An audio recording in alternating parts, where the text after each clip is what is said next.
ទោះបីជារវល់យ៉ាងណាក៏ខ្ញុំមិនភ្លេចថ្ងៃកំណើតកូនស្រីខ្ញុំដែរ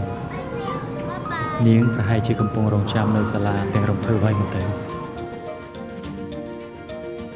ពេលកូនស្រីខ្ញុំដល់ផ្ទះពួកយើងនឹងសប្រៃខួបកំណើតគាត់ទាំងអស់គ្នា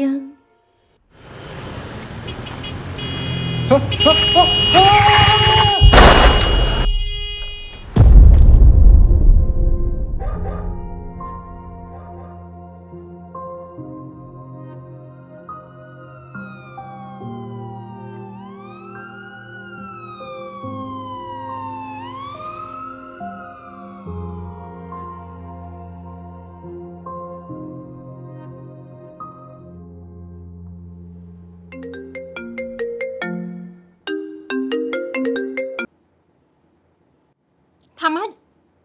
ដល់មកផ្ទះ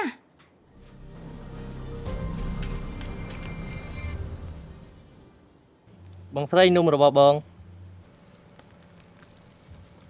ចាកូន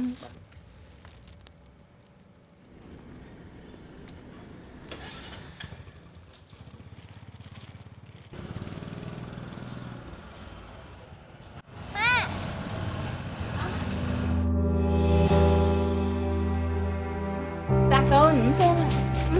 នឹងទៅរៀនហត់អត់ហត់ហត់ហើយកូនមកផ្កាយដល់ហើយណោះបងមិនក៏អាយប្រឡាក់អញ្ចឹងហើយថ្ងៃហ្នឹងមិនក៏យកកូនចេញពីសាលាយូរម៉េះ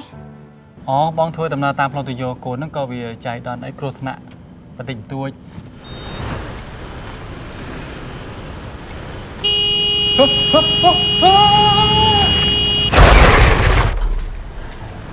សុំទោសផងបងមុនហ្នឹងបត់រៀងជ្រុលស្វ័យបងប៊ីដួលបងអូមិនអីទេបងអូនប៉ះតិចតួចដែរទេណាបងក៏មិនបានចាប់ភ្លឹកពេលដែលបងឯងបត់មកហ្នឹងណាមួយបើម៉ូតូបងបើកភ្លើងពីថ្ងៃដូចបងអញ្ចឹងអាចឆាប់មើលឃើញនិងបានប្រុងប្រយ័ត្នការពារគ្រោះថ្នាក់ទាំងអស់គ្នាអូខេ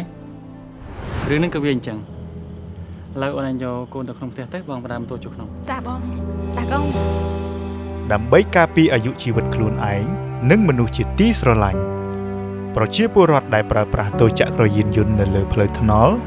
គួរតែចាប់ផ្ដើមដោយការជិះបើកភ្លើងពេលថ្ងៃដើម្បីកាត់បន្ថយគ្រោះថ្នាក់ចរាចរណ៍ជាយថាហេតុហើយជាការបង្ហាញឲ្យឃើញភ្លាមទៅកាន់អ្នកធ្វើដំណើរផ្សេងដូចជាអ្នកថ្មើរជើងអ្នកជិះកង់ឬអ្នកបើកបរដទៃទៀតឲ្យបានឆាប់មើលឃើញនិងបានប្រុងប្រយ័ត្នទាំងអស់គ្នា